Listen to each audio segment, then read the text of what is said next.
चलो चलो जल्दी चलो,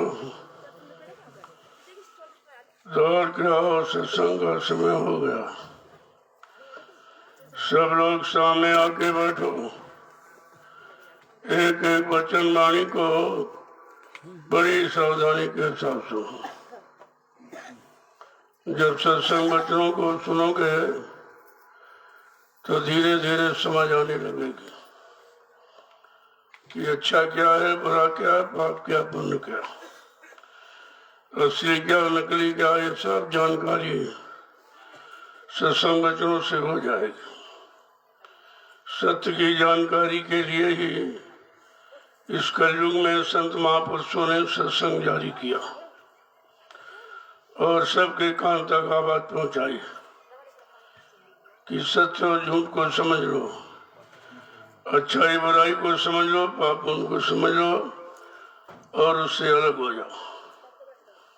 क्योंकि जब सुरते हुए जीवात्माएं आई तो पाक साफ निर्मल थे, किसी तरह की कोई गंदगी नहीं थी।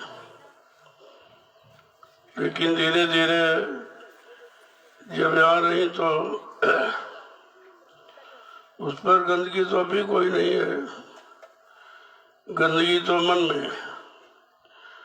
और मन को इसने अपना साथी बना लिया तो यह संग दोष हो गया। संग दोष के कारण अभी बेचारी फंसी पड़ी है। ये तो खैर नाके पे बैठी है, शरीर में जो गंदगी द्वारा वहां तो बन गया है, ये आत्मा में नहीं गई। वो तो त्रिपुरी धाम में बैठी है।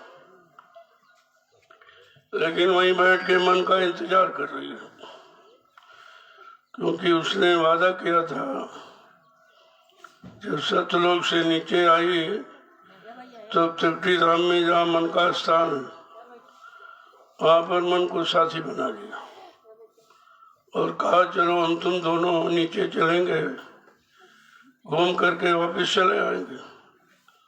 और ये वादा किया बगैर तुमको साथ लिए मैं वापस नहीं आऊंगा। बस इसी वादे में फंसी पड़ी हुई, वो इंतजार कर रही है कब मन आवे, कब इसको साथ लेके घर चलूं। और वो भोगों में इतना फंस गया है कि भूल गया कि मैं किधर से आया, किसके साथ आया, कौन लेके आया, किसने हमारे लिए कोई वादा किया है, ये सब भूल गया। इसी इंतजारी में जीवात्मा को देखो कितना समय निकल गया, सतयुग त्रेता द्वापर और कितने कलयुग निकल, अभी तक बैठी इंतजार कर ही रही। तो जब कलयुग में संत पधारे तो उन्होंने ये रास्ता खोल दिया। अगर ये रास्ता बताया, क्योंकि रास्ता तो यहाँ था नहीं, किसी को मालूम भी नहीं था। जितने भी सतयुग त्रेता द्वापर में ऋषि मुनि योगी महास अवतारी शक्तियां ज्ञानी विज्ञानी आते रहे, इनको भी रास्ते का ज्ञान नहीं था। ये सब आकर के यही काल माया की बनाई व्यवस्था में फंस गए। जो खुद ही फंसा वो दूसरे को क्या निकालेगा। तो इसी इंतजारी में कितना समय निकल गया। लाग दया कोमल चिंता, जब संतों के हृदय में दया उठी तो उन्होंने अपना ये सतलोक मंडल छोड़ करके इस स्मृत लोक मंडल पर हम सब जीवात्माओं को लेने के लिए आ गए, जो काल माया के बनाए कर्मों के जाल में फंसी थी। सबको छुटकारा दिलाने के लिए, सबको घर पहुंचाने के लिए आ गए और आवाज लगाई, क्योंकि सब सो रहे थे, मालूम तो था नहीं किसी को किधर हमारा घर है, किधर से रास्ता है, कैसे जाया जाए, कुछ नहीं मालूम था। इसलिए उनको जानकारी देनी पड़ी। जानकारी में उन्होंने पूरा परिचय दिया, किसी राज रहस्य को छिपाया नहीं, सब खोल के रखा। क्योंकि हम सब पहले से भ्रमित थे और तब जानकारी तो थी नहीं, तो उनको ये जानकारी देनी पड़ी। जब उन्होंने घूम घूम कर ये सारे मृतलोक मंडल में सब जगह घूम घूम के आवाज लगाई, सुरतोर वो जीवात्माओं को जगाने की कि चलो तुम सब अपने घर चलो, तुम्हारा यहाँ घर नहीं है, तुम्हारा यहाँ लोक देश नहीं है, तुम पराये देश में हो, पराये देश में तुम फंसी हो, इसीलिए तो निकल नहीं पाई हो। और उसने निकलने भी नहीं दिया, इसने जटिल व्यवस्था बना रखी है कर्मों के जाल की कि कोई निकल ही नहीं सकता। देखो किस तरह से ये फंसाने का काम काल माया ने मिलकर किया और हम आप उसी में फंसे पड़े हैं। निकालने वाला कोई आया नहीं, आवाज किसी ने लगाई नहीं, तो जो जहाँ पड़ा था सो पड़ा रह गया। तब उन्होंने आवाज लगाई, चलो भाई तुम सब घर चलो, घर चलो, मैं तुम्हारे घर से ही आया हूँ। सुरतोर वो जीवात्माओं को जगाने के लिए आवाज लगाई, मैं तुम्हारे घर से आया हूँ। जिस घर की तुम रहने वाली हो वही उसी घर का मैं हूँ और मैं तुमको लेने के लिए आया हूँ। तुम सब चलो अपने घर चलो, बहुत दिन हो गए यहाँ फंसे फंसे, निकलो अपने घर की तरफ चलो। लेकिन हम लोग इतनी भोगों की प्रगाढ़ निद्रा में सो रहे थे कि होश ही नहीं था। आवाज लगी फिर भी समझ में नहीं आया, तो धीरे धीरे धीरे धीरे महापुरुषों ने आवाज लगाना तो बंद नहीं किया, वो बराबर आवाज देते रहे। तो कुछ तो जीव जगे, हम जगह फिर सो गए, फिर जगह फिर सो गए। लेकिन इस तरह से अगर जगाते न रहते तो शायद हम लोग अभी नहीं समझ पाते। तो धीरे धीरे समझ आई कि भाई ये क्यों कह रहे हैं, हमारे लिए इतनी फरियाद, इतनी मतलब मेहनत परिश्रम, इतनी दया क्यों कर रहे हैं। जब धीरे धीरे सुनने लगे, समझने लगे, तब जागने लगा जीव। जब जागने लगा तब उसको रास्ता बताने लगे। देखो तुम्हारे घर का रास्ता इधर से जाता है ऊपर की तरफ, और ऊपर की तरफ से ही तुम आए थे, और ऊपर की तरफ से वो रास्ता है। लेकिन यहाँ ज्यादा दिन रहने के कारण रास्ता भटक गया, जब भूल गए, समझ में तो आया नहीं। तो कहने का मतलब है ये किसको समझाया गया, का इस मन को, शरीर को, इंद्रियों को नहीं, मन को समझाया गया। क्योंकि फंसा तो मन है, जीवात्मा तो फंसी नहीं, लेकिन वो संग दोष के कारण भी इंतजार कर रही है। तो मतलब यानी इस मन को समझाना है, और मन को यहाँ से समझा बुझा कर ले चलना है।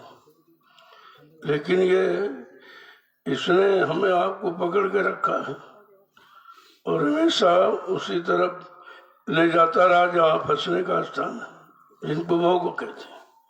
भोगों की तरफ ले गया और फंसाता रहा उसी में, अपना खुद ही फंस गया। इतना फंस गया कि अब वो स्वतः निकल नहीं सकता, क्योंकि जो ताकत थी, जो शक्ति थी, वो भोगों में खत्म कर दिया। अब बेचारा इतना कमजोर हो गया है कि अब निकल नहीं सकता खुद। तो उसको तो कोई ना कोई सहयोग चाहिए। संत महापुरुष और समर्थ है, सहयोग देने ही आए। जय गुरुदेव, जय गुरुदेव, जय गुरुदेव, जय गुरुदेव। नाम किसका, प्रभु का, जय गुरुदेव। नाम किसका, प्रभु का, जय गुरुदेव। नाम किसका, प्रभु का, प्रभु का प्यारा नाम। जय गुरुदेव। समृद्ध दाता दयालु पूज्य स्वामी जी महाराज आज के इस प्रातःकालीन नैमिषारण्य की तपोभूमि पर लघु सत्संग में सम्मिलित होने वाले समस्त सत्संगी प्रेमी जनों, बड़ी सौभाग्य की घड़ी होती है तब ये सत्संग सुनने का अवसर, मौका मिलता है।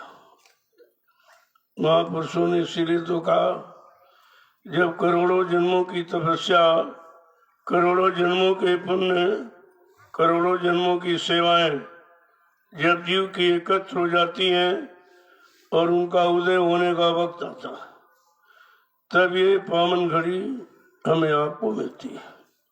पुण्य पुंज बिन मिले न संताप, संत बिना सूझे नहीं पंथा। बिना पुण्य कर्मों के संत महात्मा नहीं मिलते, और बगैर संत महात्माओं के जीवन का असली राज रहस्य समझ में नहीं आता। ये दोनों चीजें उन्हीं पर निर्भर है। जब आएंगे तो वो हमें आपको रास्ता बताएंगे कि मानव जीवन मिला है तो किस काम के मिला। पूरी महत्ता यानी पूरा परिचय देते। हमें आपको तो मालूम नहीं है, क्योंकि हम आप जब से आए तब से यही बना, यानी जानकारी मिली कि मानव जीवन 6 कर्मों के मिला, खटकर्मों के लिए मिला। ये जानकारी मिली कि खाना पीना, सोना, कमाना, मल मूत्र त्याग करना, आल औलाद बच्चे पैदा करना। इसके अलावा तो किसी ने कुछ बताया नहीं कि भाई मानव जीवन और किसी विशेष काम के लिए मिला है, किसी खटकर्मों के लिए मिला। अगर खटकर्मों के मिला तो ये कर्म तो सभी करते हैं, चाहे पशु हो, चाहे पक्षी हो, चाहे जंगली जानवर, कीड़े मकोड़े, सब ये अच्छे कर्म करते हैं। खाना पीना, सोना और मतलब मलमूत्र त्याग करना, औलाद बच्चे पैदा करना, तो भी ये काम करते हैं। फिर उनमें इसमें अंतर क्या हुआ? फिर आखिरकार ये मनुष्य शरीर दिया क्यों गया?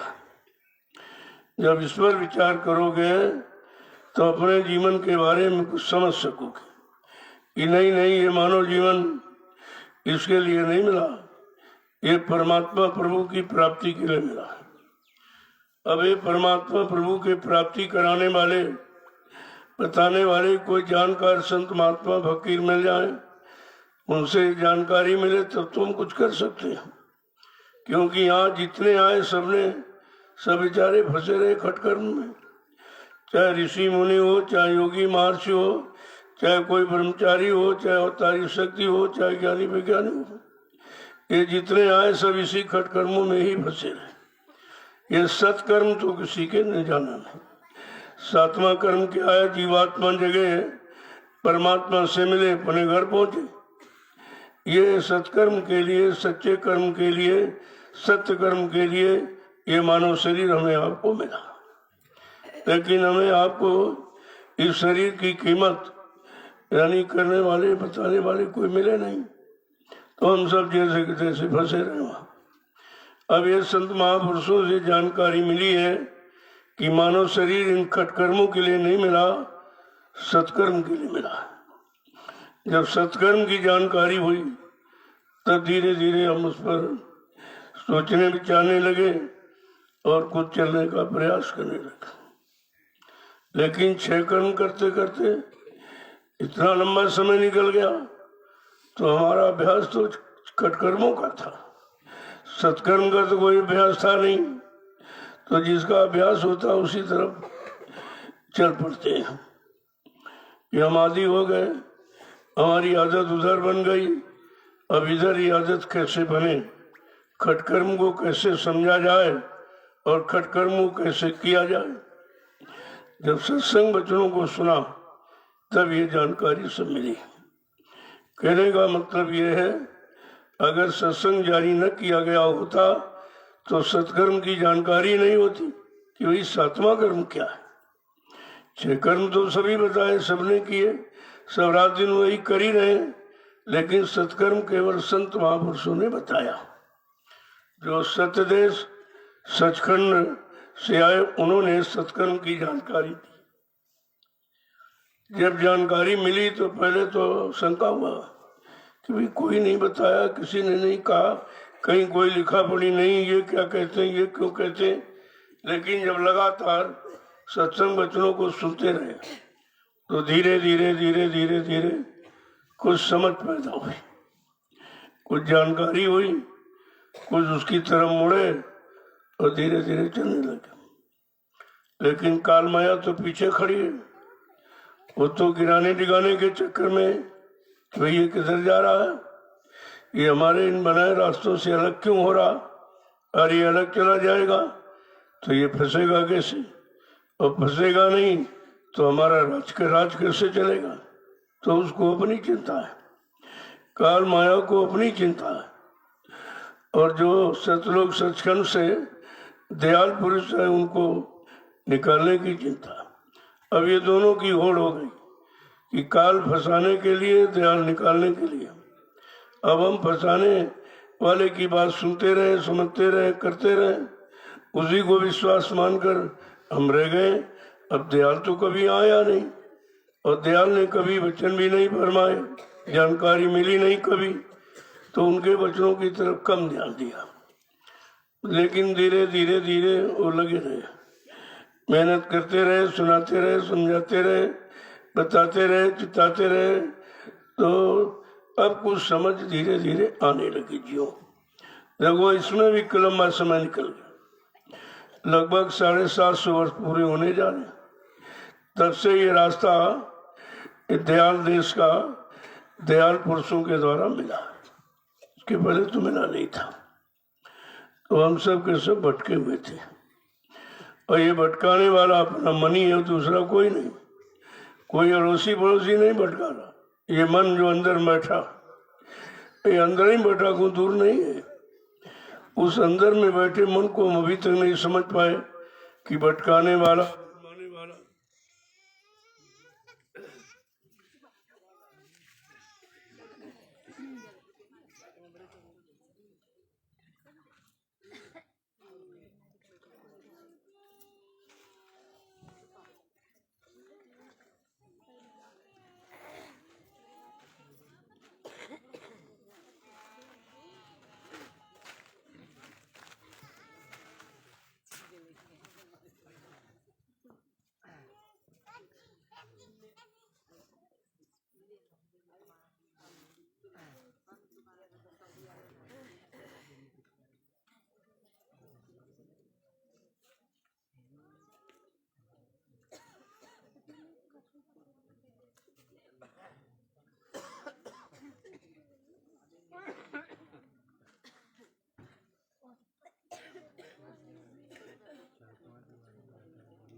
शुरुआत करें। तुमको वहीं बैठो, तुम कितने लोग आ रहे थे, सब सोते रहते हो। ये पता चला तुम कोई सत्संग नहीं सुनते, सब वहाँ सोते रहते पड़े। इतने लोगों की वहाँ जरूरत भी नहीं जितने वहाँ रहते, और फिर भी ये सब सोते क्योंकि इन पर अभी सत्संग का नशा नहीं है। ये सब खाने पीने के आ रहे हैं। मैं जानता तो सब हूँ, लेकिन कुछ कहता नहीं भी। धीरे धीरे देख रहा हूँ ये सब गंदगी खत्म कर दूंगा। ऐसे को रखा जाएगा जो जिसको सत्संग की शौक हो, सत्संग का नशा हो, सत्संग की जरूरत हो। ये सब वहाँ फालतू के रहते हैं, को कुछ नहीं मालूम। ना ये सत्संग सुनते, ना कभी सेवा करते, ना कभी भजन करते, सब सोते रहते। तो कोई पता इसीलिए चलता है कि जब सत्संग शुरू हुआ, अगर इनके अंदर कोई शौक हो, सत्संग की चाह हो, बचनों की चाह हो, तो मतलब ये चालाक नहीं। तो तब वहाँ सब सोते रहते और सब जगह सोते रहते भी। का जगह कौन है? तो जबरदस्ती जगाया जा रहा तुमको, मार मार के चलो किसी तरह जाग जाए। लेकिन जागने के लिए कोई ना यहाँ आया है, ना कोई सत्संग सुनने आया, ना भजन करने आया। अगर ये भंडारे बंद कर दिया तो एक आदमी दिखाई नहीं देगा, सब भाग जाएंगे। ये सब पड़े रोटी खा रहे, इनको मालूम नहीं कितना बड़ा कर्जा लादे। एक तो पहले का लादे बैठे हो, और दूसरा यहाँ तो लाखों लोगों का अन्न आया हुआ है, किस प्रांत से किस जिले से कैसे लोगों ने दिया, वो मतलब यानी तो तुम तो वो खा रहे हो, तो तुम्हारी बुद्धि कैसे ठीक हो? तो जब तुम कुछ ही बात की शौक चाह नहीं है तो तुम्हें मिलेगा कुछ नहीं। ऐसे भर समय निकल गया और ये भी निकला जा रहा, क्योंकि वहाँ कोई बूढ़ा बुजुर्ग रहता हो तो ठीक है, सब जब लड़के रहते हैं इनको क्या पता है, ये सब केवल इसीलिए रहते हैं कि खाने पीना यहाँ मिलेगा। कोई देख सुन तो रहा नहीं, कोई कह दो कुछ रहा नहीं, अरे देखा तो सब जा रहा है, लेकिन देखा क्या जाओ तो बगैर देखे ही पता चल जाता है तुम क्या करने आए हो, यहाँ क्या कर रहे हो, तुम्हारे में वही सत्संग की कितनी इच्छा कुछ नहीं। ये बच्चों को पकड़ना बड़ा मुश्किल है, क्योंकि ये बड़े रूखे फीके वचन हैं, बहुत रूखे फीके हैं, इनमें कोई रस नहीं है। हाँ, रस तो उसको मिलेगा जब जिसको नाम का रस मिलने लगा, उसके अंदर एक एक वचन की इच्छा होती कि कोई वचन छूट नहीं पाए, बड़ी चौकसी के साथ सत्संग सुनता। यहाँ तो सब पड़े रोटी खा रहे हैं, कुछ नहीं, कुछ भी नहीं। अगर रोटी बंद कर दी जाए तो यहाँ कोई नहीं दिखाई देगा, कोई नहीं दिखाई देगा। तो सब प्रकार की सुविधाएं मुफ्त में मिल रही इनको, सब तरह का, तो ये रुके पड़े हैं, नहीं तो यहाँ कोई टिकने वाला नहीं। तो संत मत बड़ा कठिन मत है, बहुत कठिन है। लोग मतलब यानी जब 50 वर्ष पड़े रहे रात दिन, मतलब उनको नहीं कुछ समझ आई तो उनको कहाँ से समझ आई? इनकी तो समझने वाली उम्र भी अभी नहीं है। ये तो केवल यहाँ देख रहे हैं सब तरह की आराम है, कुछ नहीं करना है, केवल पड़े रहो और रोटी खाते रहो बस। रोटी खाए दिना कमाए और भाग लौट फिर घर को आए, तो फिर मिलेगा क्या? ये मिलेगा तुमको कैसे क्या? तो अभी किसी जगह कोई इच्छा नहीं कि बच्चन कहाँ से आ रहे हैं। ये धारा ऊपर से आती, इधर से नहीं, ऊपर से धारा आती जीवों को बुलाने के लिए। उन्हें कैसे बुलाया जाए, कैसे जगाया जाए, कैसे मतलब यानी परिचय दिया जाए, तो ऊपर की धारा है और ये नीचे की भोगों की धारा में बह रहे हैं, इनकी क्या समझ में आएगा? तो सत्संग समझना बड़ा कठिन है, क्योंकि एक तो कभी हुआ नहीं और कभी किसी ने सुना नहीं था, और सुना तो उस पर अमल नहीं किया, जीवन में उतारा नहीं, कोई लाभ इनको मिला नहीं, तो इनको उसके अंदर कोई शौक नहीं है, कोई इच्छा नहीं है, भी इच्छा नहीं है भी, तो जबरदस्ती बनाई जा रही। जय गुरुदेव। इसी शैतान मन को समझाने के लिए संत महापुरुषों ने कितनी मेहनत की, भाई इसे कैसे समझाया जाए।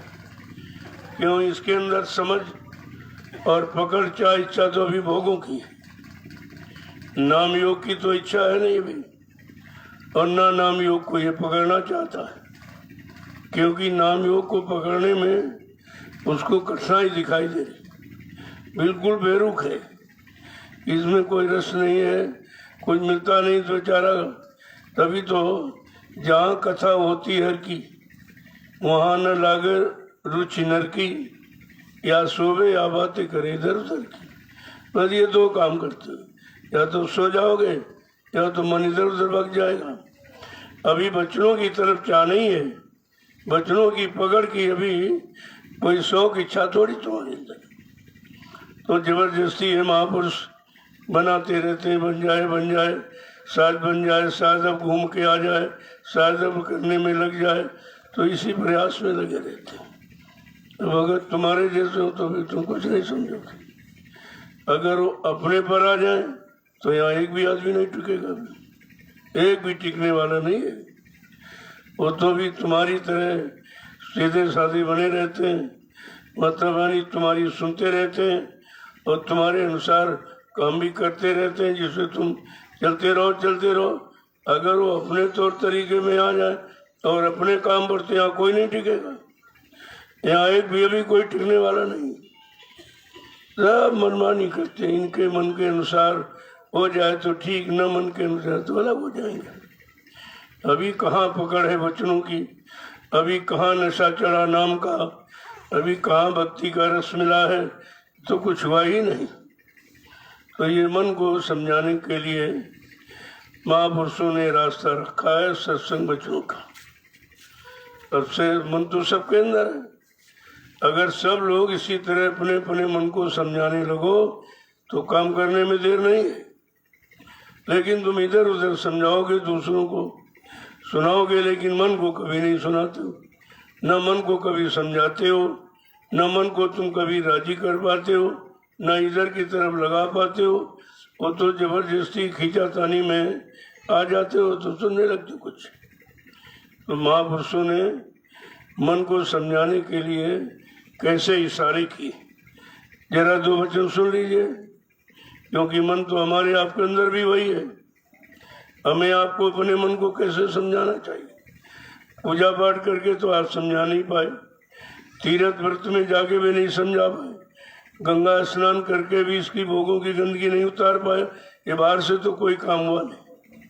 वो तो जब वचन मिलेंगे, ये वचन ही उसको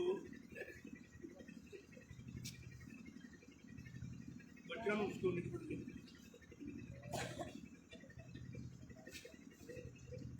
क्या कभी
तो संत महापुरुषों ने इस मन को समझाने के लिए हमें आपको भी समझाया कि भाई तुम्हारे अंदर भी तो ही मन है। सब लोग अपने अपने मन को अगर समझाने लगो तो भी देर नहीं लगेगी, लेकिन आदत है दूसरे को समझाने की। पर उपदेश कुशल वो तेरे, जे आचरण ते नर न गणे। दूसरे को उपदेश करना, समझाना तो बड़ा सरल है, अगर वही वचन अपने पर लागू करो तो बड़ा कठिन दिखाई देता है। तो अपने मन को कोई समझाने नहीं चाहता, ना कोई, और दूसरों को देखते रहे तो ये खराब है, ये खराब है, ये बुरा है, ये इसकी कमी, वो कमी, तो ये सब गंदगी इकट्ठा करते रहते हो। तुम्हारे अंदर गंदगी तो पहले से इतनी ज्यादा है, पहले वाली खत्म नहीं की, दूसरों की भी इकट्ठा कर दी। इसकी निंदा, इसकी बुराई, इसकी चुगली। अरे भाई, ये मन बुराई ही क्यों करता है, बुराई की तरफ ही क्यों जाता, बुराई को जल्दी क्यों पकड़ता, अच्छाई को क्यों नहीं पकड़ता। इसका मतलब इसको कभी अच्छाई मिली ही नहीं थी। ये तो बुराई मिली, बुराई को पकड़े बैठा है, और बुराई के बारे में अच्छा तजुर्बा ज्ञान रखता ही, फट से बुराई पकड़ लेगा, कमी ढूंढ लेगा, लेकिन अच्छा ही नहीं पकड़ेगा। कबीर साहब ने यही तो कहा था, बुरा जो देखन में चला, बुरा न मिलिया कोई, और जब दिल खोजा अपना तो मुझसे बुरा न कोई।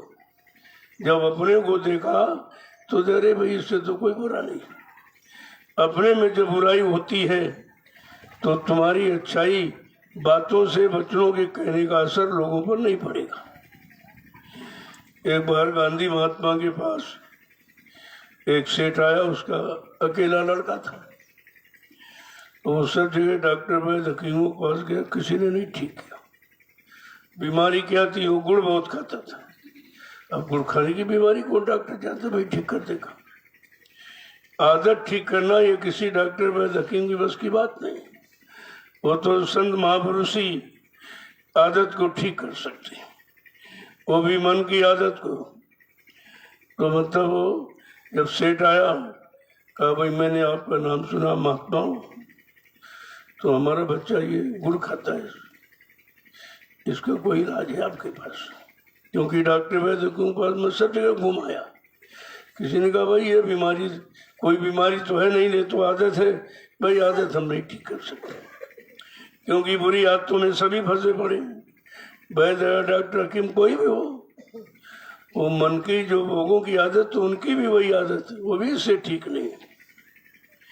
इसलिए कहा कि भाई कि सतगुरु वैद्य वचन विश्वासा, अगर सतगुरु रूपी वैद्य मिल जाए, उनके वचनों पर विश्वास कर लो, तो ये मन की बीमारी, भोगों की रोगों, जो भोगों का रोग है, ये रोग सबसे बड़ी बीमारी है, ये खत्म हो जाएगी, इसे और कोई नहीं ठीक कर सकता।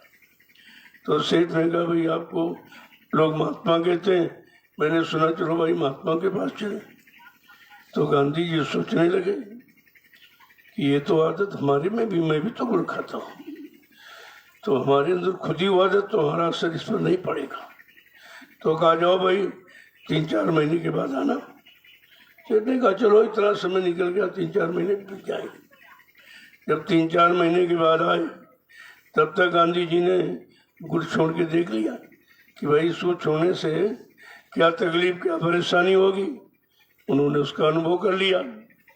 जब अनुभव कर लिया, जो कर लेगा दूसरे को भी करा देगा।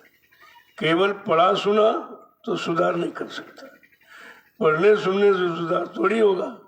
सुधार जब स्वयं अपनी करनी आप बनाओगे, अपनी करनी सुधारोगे, तब तुम दूसरों की को सुधार सकते हो। तो ऐसे उस पर हाथ घुमाया बच्चे पर, कहा जाओ बच्चा ये गुड़ खाना ठीक नहीं। तो सेठ ने कहा इतनी बात उसी दिन कह देते, तो आपने 3-4 महीने क्यों लगा दिए? कहा भाई बात ये थी, जब तुम आए थे तो मैं भी गुड़ खाता था, मेरी भी आदत खराब थी। मैंने कहा भाई वो आदत जो हमारे में है, तो हमारी बात का असर इस पर नहीं पड़ेगा। जब तक हम स्वतः ठीक नहीं होंगे, अपने मन को उधर से मोड़ नहीं लेंगे, तब तक हम दूसरे के मन को नहीं मोड़ सकते। तो कहने का मतलब ये है कि बुराइयों से भरा, निंदा आलोचनाओं से भरा व्यक्ति क्या किसी का सुधार कर सकता? जिसने अपने मन को नहीं सुधार पाया, मन की आदतों को नहीं सुधार पाया, अच्छी सच्ची बात को नहीं पकड़ पाया, जब निंदा आलोचना बुराई को, गंदगी को समेट रहा, पकड़ रहा, तो अच्छाई को कैसे ला सकता? क्या वो लोगों को अच्छा, निंदा आलोचना बुराई सुना के किसी को अच्छा बना सकता? जब अपने मन को नहीं अच्छा बना पाया, और मन सभी में वही। तो संत महापुरुषों ने इस मन को पकड़ा और कहा भाई देखो, तुमने अभी तक मन का कहना माना, तो फंसे पड़े हो, नहीं निकल पा रहे हो। क्योंकि मन की प्रवृत्ति, वृत्ति है, आदत है भोगों की तरफ ले जाने की, रहने की, भोग भोगने की। तो जो जहाँ लगा है वहीं तो आपको लगाएगा, या जो जानता है जितनी जानकारी उतनी जानकारी दे पाएगा, या जिसने जो किया है तो आपको वही करा सकता। ये सुनाने पढ़ाने रटने वाले कुछ नहीं। इनसे अगर काम हो जाता तो कराने वालों को क्यों ढूंढा जाए, क्यों खोजा जाए? तो हमें आपको भी इसी तरह अपने मन को समझाना चाहिए, क्योंकि मन की आदत सभी जानते हो, तुम्हारा मन खुद ही तुम जानते हो, दूसरा क्या है। तो अपनी मन की आदतों को जानते हो, तो जब सत्संग में आए हो तो धीरे धीरे मन की एक एक आदत को ठीक करो, एक एक बुराई को निकालो, एक एक अच्छाई को पकड़ो, तभी कुछ कर सको। ना एक बार की तुम बुराई छोड़ सकते हो, ना अच्छाइयों को पकड़ सकते हो। ये दोनों क्षमता नहीं अंदर में, क्योंकि बुराइयों का अंबार ज्यादा है और सच्चाई अच्छाई अभी है ही नहीं बिल्कुल। वो तो केवल कानों से सुना है कि सच्चाई अच्छाई भी होती है, लेकिन लागू कहाँ किया है? मन पर तो बुराई ही लागू हुई है। तो महापुरुषों ने इस मन को समझा के कहा, और हमें आपको भी बताया कि सबके अंदर भाई मन है, तो सब लोग अपने अपने मन को ठीक करो। तुम अड़ोसी पड़ोसी दूसरों को सुनाने समझाने में समय क्यों खराब करते हो? मान लो वो समझ भी गया तो तुम्हारा कौन सा काम कर देगा, और वो बिगड़ा है तो तुम्हारा क्या बिगाड़ देगा। तुम्हारा बिगाड़ और बनाओ तुम्हें अपनी ही करनी से होगा, दूसरे से नहीं होगा। तो संत महापुरुष आए तो उन्होंने कहा कि मन के कहे चलो मत कोई, और सतगुरु कहे करो तुम सोई। अभी तक तुमने मन का कहना माना, मन के इशारे पर चल, आज भी चल रहे हो। मन की जबरदस्ती है, मन वो खींच रहा है, लिए जा रहा है लेकिन तुम मन को खींच कर इधर नहीं लगा सकते, इतनी शक्ति सामर्थ्य नहीं है। वो तो जब किसी का बल मिल जाए। कल सतगुरु दया करे जब मुंह पर, कहा हम सब पर जब सतगुरु दया कर दें तो ये मन ठीक हो सकता है, अन्यथा जीव के बस की बात नहीं है। जब तुम्हारे बस की बात नहीं तो उन्हीं पर छोड़ दो, फिर वो जो कहे वो करो। कहते मन के कहे चलो मत कोई, अब सतगुरु कहे करो तुम सोई। जो सत्य का गुरु, सत्य की जानकारी देने वाला, सही सच्चे रास्ते पर खड़ा करने वाला, सत्य देश पहुंचाने वाला, जब सतगुरु आ गया तो उन्होंने कहा भाई तुम सतगुरु का कहना मानो, अब यहाँ किसी कहना मत मानो। तुमने ऋषियों मुनियों का इतिहास पढ़ा, योगियों ब्रह्मचारियों का पढ़ा, अवतारी शक्तियों का पढ़ा, ज्ञानी विज्ञानियों का पढ़ा, लेकिन तुम्हारा मन नहीं सुधरा, एक भी नहीं सुधरा। सीताराम का वर्णन सभी कर रहे हैं, लेकिन सीताराम कोई बन पाया? कोई बन पाया है? तुमने देवी देवताओं की पूजा की, लेकिन तुम देवी देवता बन पाए? अरे काम किया जाता बनने के लिए कि बिगड़ने के लिए? हम जितना भी काम करते रहे सब बिगड़ने के लिए, अच्छाई सच्चाई नहीं पकड़ी किसी की। तो पूजा का मतलब यही, जिसकी पूजा करते हो तो उसके समान तो बन जाओ, तभी तो पूजा सिद्ध होगी, तभी पूजा का लाभ मिलेगा। और हम बिगड़े कि बिगड़े बने रहे, खराब के खराब बने रहे, बुराइयों में लगे रहे, पूजा करते रहे, तो मतलब क्या हुआ? पुण्य जा, पुण्य के, सेवा के, दया के जब भाव पैदा हो जाए तब तो तुम्हारी पूजा सार्थक हो जाएगी। तो महापुरुषों ने कहा अरे भाई पहले इस मन को समझाओ, जो बिगड़ा है उसको ठीक करो, और बिगड़ा है कि नहीं ये भी मालूम था नहीं। वो तो संत महापुरुष सुनाते तो हम इस बिगड़े मन को समझ नहीं पाते कि बिगड़ा कि संभला है। तो कहा सब लोग अपने अपने मन को समझाओ। किस तरह से? तो कह के बता रहे कि मन रे क्यों गुमान अब करना, मन रे क्यों गुमान अब करना, मन रे क्यों गुमान अब करना, मन रे क्यों गुमान अब करना। अरे मन क्यों गुमान घमंड में अब भी झूठा पड़ा है? किया है तो क्या मिला, क्या पाया? अरे भाई अभी तो इस गुमान घमंड को छोड़ दे, और जिस पर गुमान कर रहा वो भी शरीर तेरा नहीं, शरीर पर गुमान कर रहा वो भी एक दिन खत्म हो जाएगा। तो समझा कि क्या कह रहे हैं, देखो एक एक वचन को कैसे समझाते हैं कि तन तो तेरा खाक में मिलेगा, तन तो तेरा खाक में मिलेगा, तन तो तेरा खाक में मिलेगा, तन तो तेरा खाक में मिलेगा। 84 बिच पड़ना, 84 बीच पड़ना, मन रे क्यों गुमान अब करना, मन रे क्यों गुमान अब करना। अरे अरे मन, जिस शरीर में तू है और शरीर पर गुमान कर रहा है, एक दिन ये शरीर भी खाक में मिट जाएगा, ये भी खत्म हो जाएगा, ये भी तेरा हमेशा नहीं रहेगा। और फिर तुझे बार बार इसी तरह जो 4,84,00,000 इतने शरीर जिसम शरीर बना दिए, और जिस शरीर में जाएगा वो मिट जाएगा, जिसमें जाएगा वो खत्म हो जाएगा। ये 84 जो चक्कर बनाया कि इससे तुझे छुटकारा नहीं मिलेगा। अरे क्यों गुमान घमंड शरीर ऊपर कर रहा? ये शरीर भी तेरे नहीं है, तेरा साथ देने वाले नहीं है, और हमेशा तो उसमें रह भी नहीं सकता। आगे क्या कह रहे कि दीन गरीबी चित्त में धरना,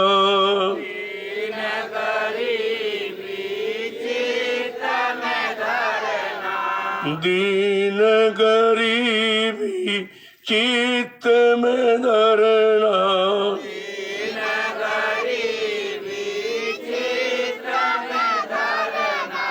काम क्रोध से बचना, काम क्रोध से बचना, मन रे क्यों गुमान अब करना, मन रे क्यों गुमान अब करना। जब कोई शरीर में तू रह नहीं पाएगा, शरीर तेरे साथ हमेशा रहेगा नहीं, कभी इस शरीर में, कभी उस शरीर में, कभी उस शरीर में, स्थायी किसी शरीर में तेरा निवास नहीं रहेगा, और ये सब खत्म भी हो जाते हैं।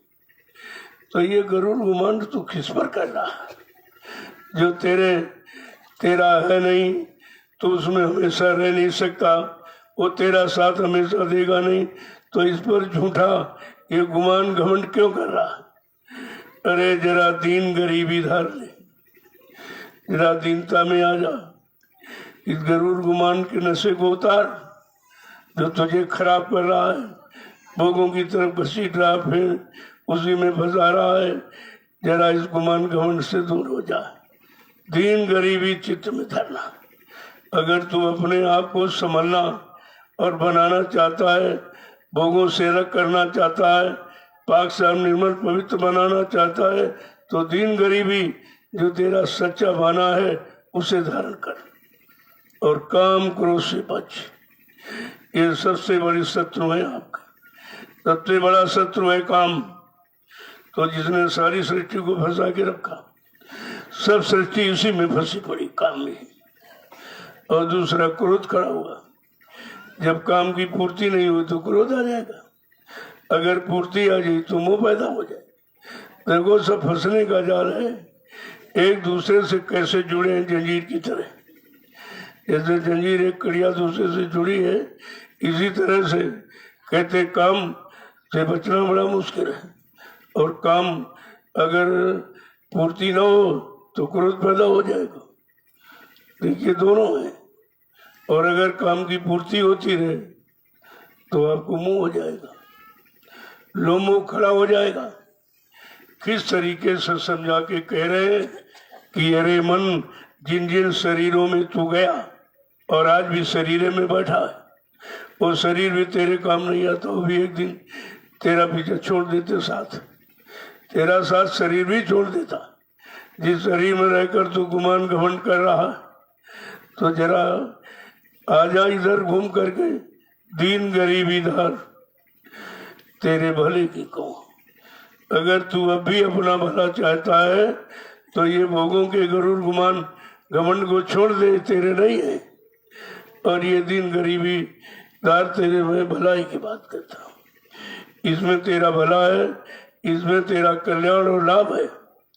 आगे क्या कह रहे हैं कि प्रीति प्रतीति गुरु से करना, प्रीत प्रतीत गुरु से करना, प्रीति प्रतीति गुरु से करना, प्रीत प्रतीत गुरु से करना, नाम रसायन घट में भरना, नाम रसायन घट में भरना, मन रे क्यों गुमान अब करना, मन रे क्यों गुमान अब करना।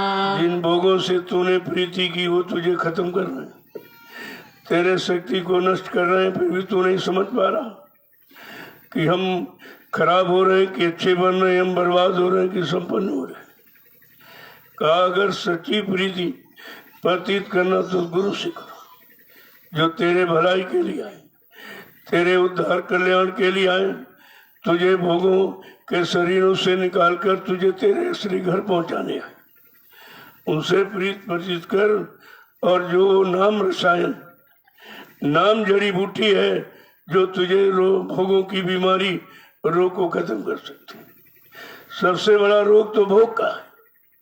उस रोग को तो कोई नहीं पकड़ता, कोई वैद्य हकीम डॉक्टर नहीं जानता कि भाई भोग, ये रोग आया किस कारण, और बगैर कारण के निवारण होता नहीं। जो ये जान जाएगा कि रोग किस कारण से आया है, वो उसके पास सच्ची जानकारी। कहते भोग रोग बन के निकले, ये भोग ही रोग का कारण है। ये भोगों से हमने आपने रोग बुलाया है, रोग अपने में पैदा किया है। तो कहते जब नाम रसायन, नाम रूपी जड़ी बूटी मिल जाएगी, जो संत सदगुरु के पास किसी के पास नहीं, ये दवा किसी के पास नहीं। भोगों का रोग खत्म करने वाली दवा जो नाम औषधि है, नाम रसायन, वो केवल संत सदगुरु के पास, किसी के पास नहीं। कहते हैं कि उनके पास है, उनसे ले लो तो तुम भोगों इस भारी रोग से तुम्हारा निवारण हो जाएगा, भारी रोग से तू बच जाएगा और हमेशा के लिए।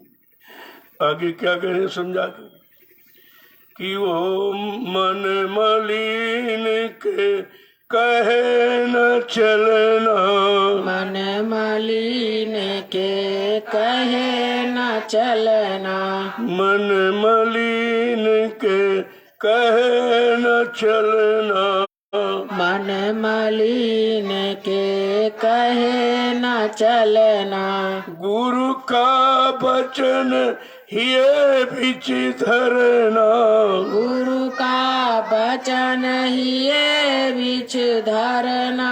मन रे क्यों गुमान अब करना, मन रे क्यों गुमान अब करना। ये मलिन माने गंदा, मन मलिन, ये मन बड़ा गंदा है, इसका कहना मत मानो। आपने कहना माना तो उसी भोगों गंदगी में इसने फंसा दिया, तुमको लेके डाल दिया है। और ये सबसे बड़ी बीमारी है, सबसे बड़ी बीमारी भोगों की। और भोग जैसी रोग की बीमारी की दवा यहाँ कोई नहीं जानता, किसी भाई डॉक्टर हकीम को ये नहीं मालूम है। का भोग रोग बन के निकले, भोग ही रोग पैदा करते हैं। रोग का जन्म भोगों से होता है, और वो दवा नाम रसायन, वो नाम जड़ी बूटी केवल संत सद्गुरु के पास है। वो भी समय की दवा उनके पास, जो समय की बीमारी जिससे हम लोग ग्रसित हैं भोगों से, वो दवा केवल संत सद्गुरु के पास है। कहते कि क्या मन मलिन के कहे न चलना। बहुत दिन आपने इसका कहना माना है, इसी के इशारों पर चले हो तो अभी तक छुटकारा नहीं पाए भोगों से। और क्या कह रहे हैं कि गुरु का वचन ही बिच रखना। अब जो सदगुरु तुमको इससे बचने बचाने का जो रास्ता देते हैं, तरीका बताते हैं, युक्ति उपाय बताते हैं, उनके उपाय को वो क्या है, वचन। तुम उनके वचनों से बच जाओगे, तुम्हारा बचाव उनके वचनों से होगा। तो उनके वचनों को अपने अंदर हृदय में रखो।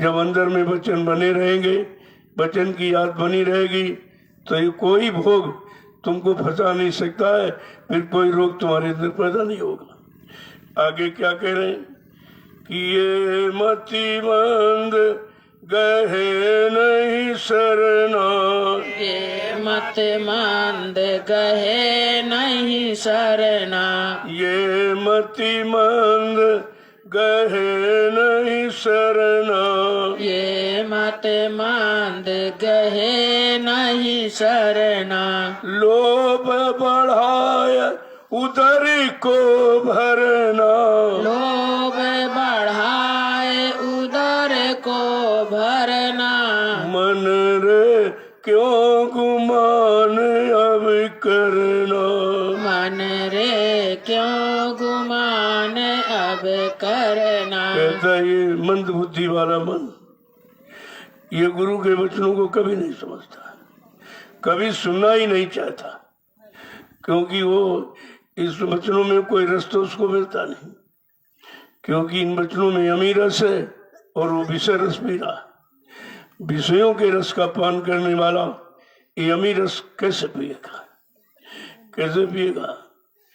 जैसे सुअर है, उसको अगर फल मंडी में ले जाओ खुश होगा वो फल मंडी नहीं तो नाली में खुश है, क्योंकि उसका भोजन वो है, उसका आहार वो, उसकी इच्छा पूरी करने वाला वो है। इसी तरह से ये भोगों की गंदगी, भोगों की नालियों में ये रहने वाला बसने वाला मन, ये तो कभी सतगुरु के वचनों को पकड़ना ही नहीं चाहता और सुनना नहीं चाहता, इसीलिए सतगुरु के वचनों को नहीं पकड़ा।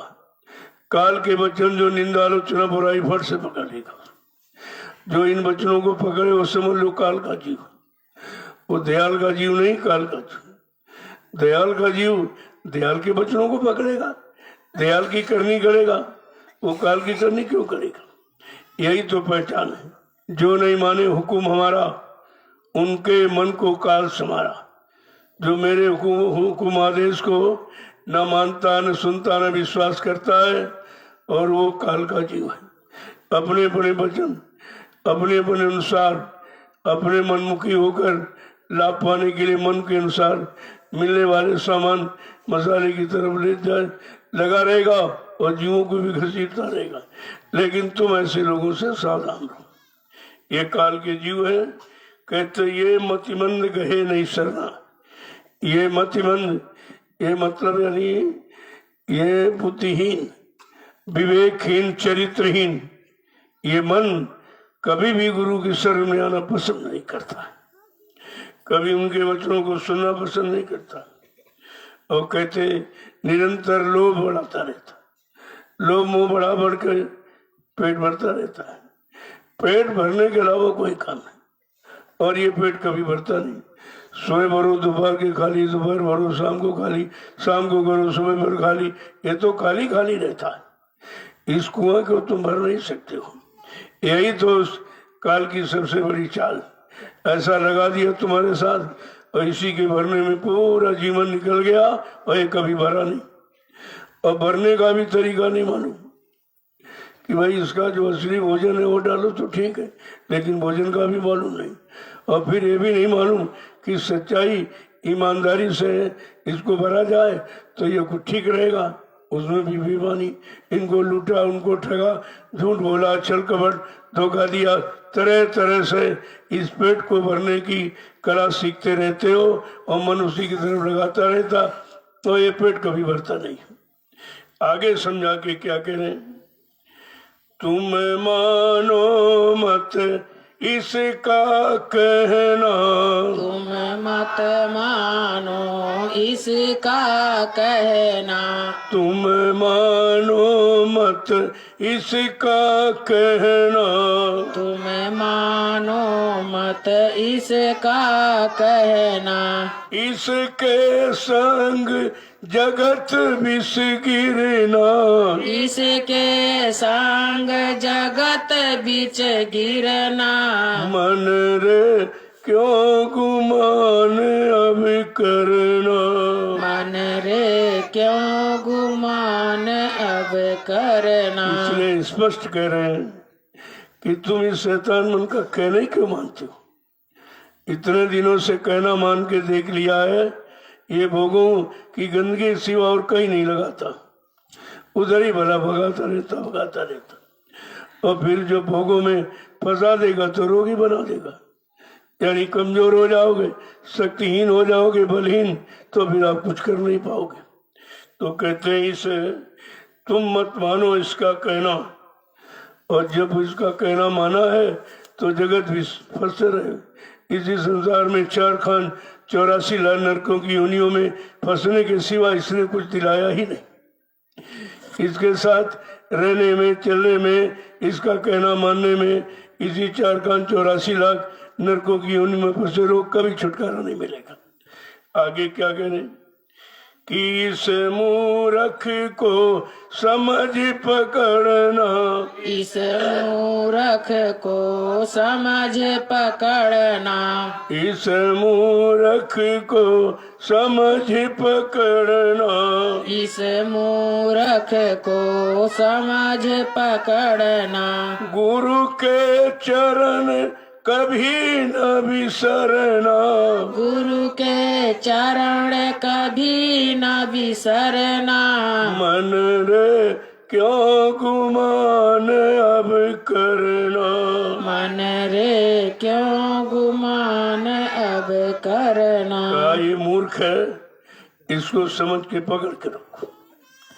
इतने दिन इसका कहना मान के देख लिया, इसके अनुसार चल के देख लिया, इसकी पूर्ति करके भी आपने देख लिया है, तुम्हें मिला कुछ नहीं सिवाय भोगों की गंदगी, सिवाय भोगों का रोग बीमारी, और कुछ मिला यही जिसके पास था।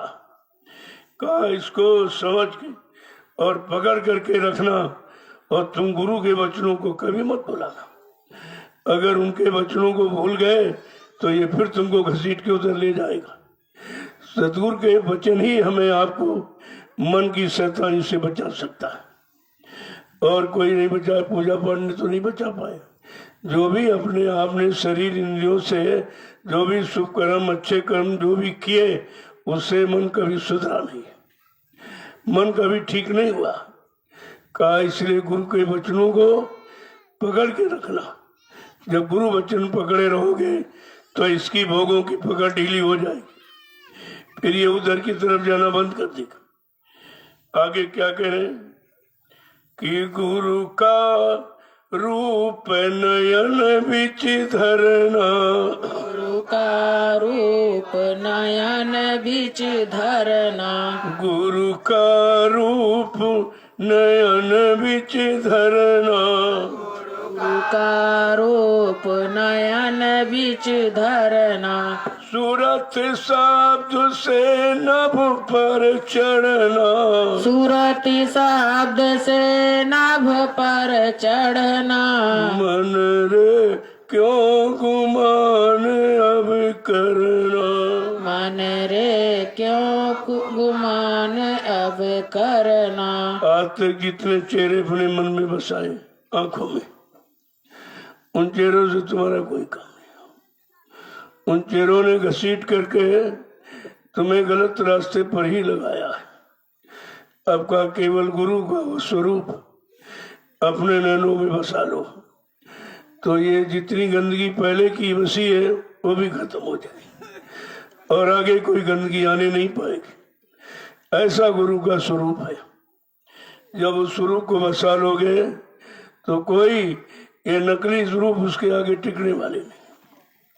क्या कह रहे हैं, कि गुरु का रूप नयन बिस्तारना, और सूरत शब्द पर न पहचाना, और सूरत को शब्द के साथ लगा करके शब्द डोर पकड़ करके न बने अपने घर की तरफ चलना। ये काम असली है, घर की तरफ चलना और बार बार भोगों में गिरना ये नकली है। ये काल की तरफ, काल अपनी तरफ घसीट रहा, दयाल अपनी तरफ, और दोनों की होड़ लगी है।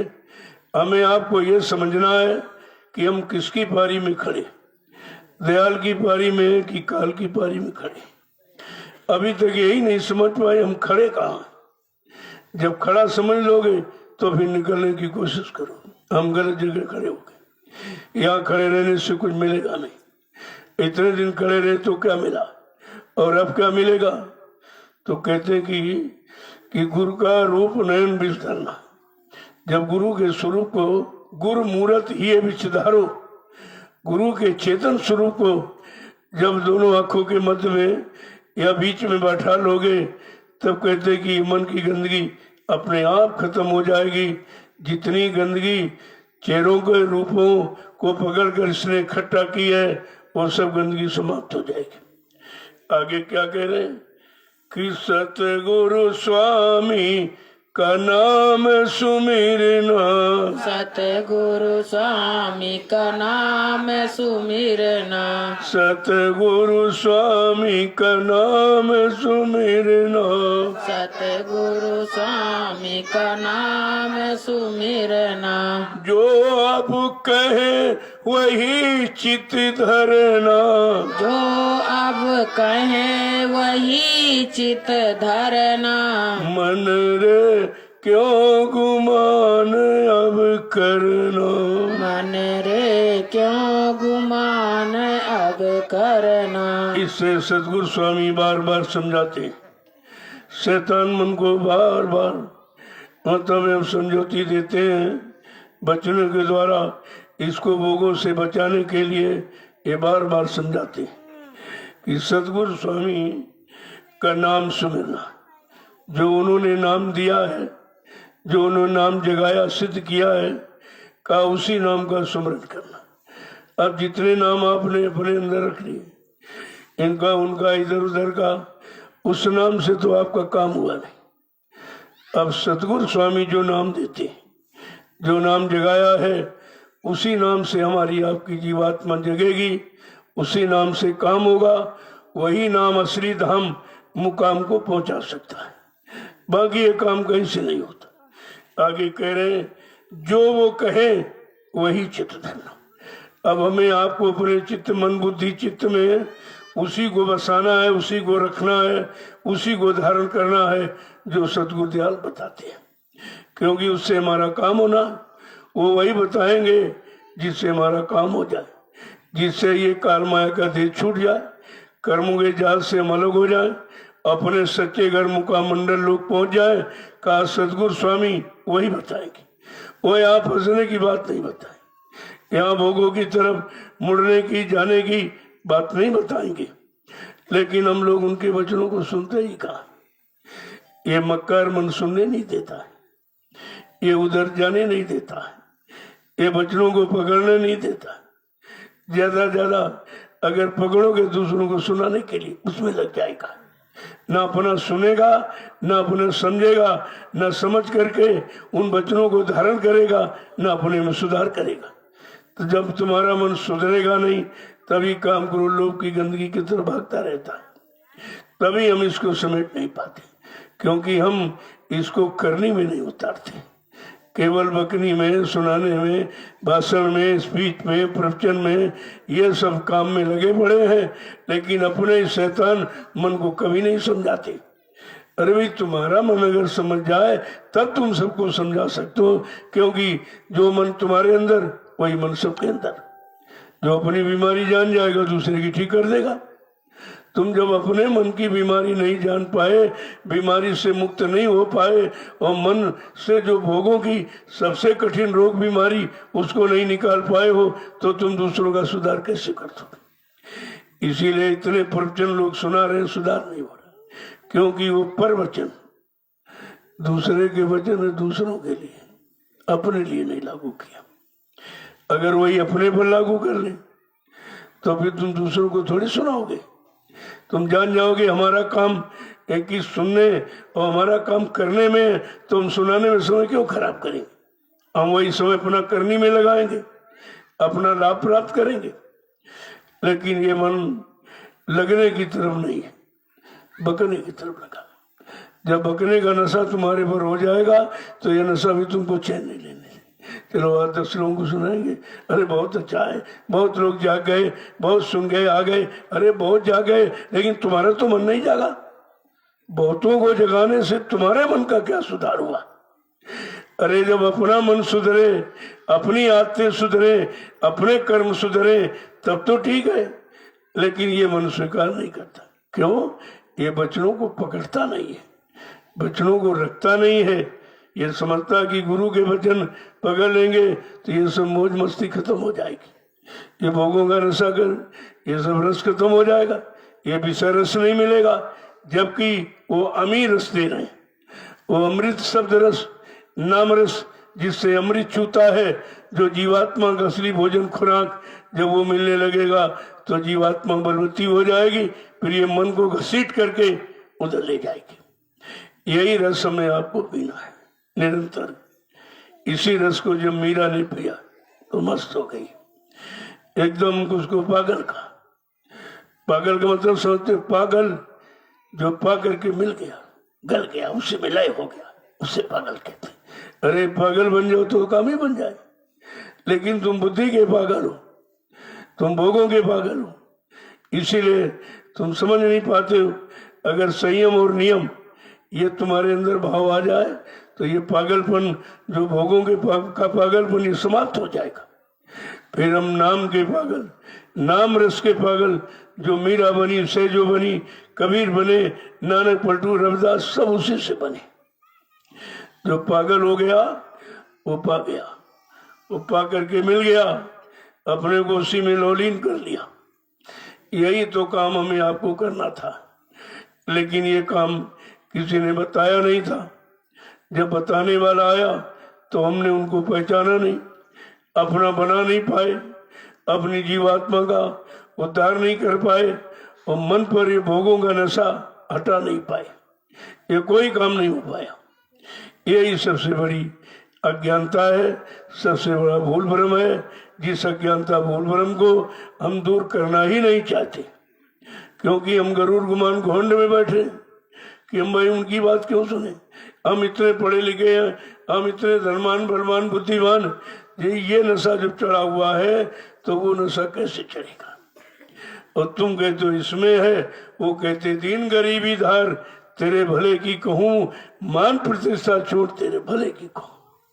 और हम वही समेटे बैठे, कहाँ मान मिलेगा, कहाँ सम्मान मिलेगा, कहाँ सम्मान मिलेगा, लेकिन भगवान मिलेगा ये इच्छा नहीं है, उस तरफ ध्यान नहीं जाता।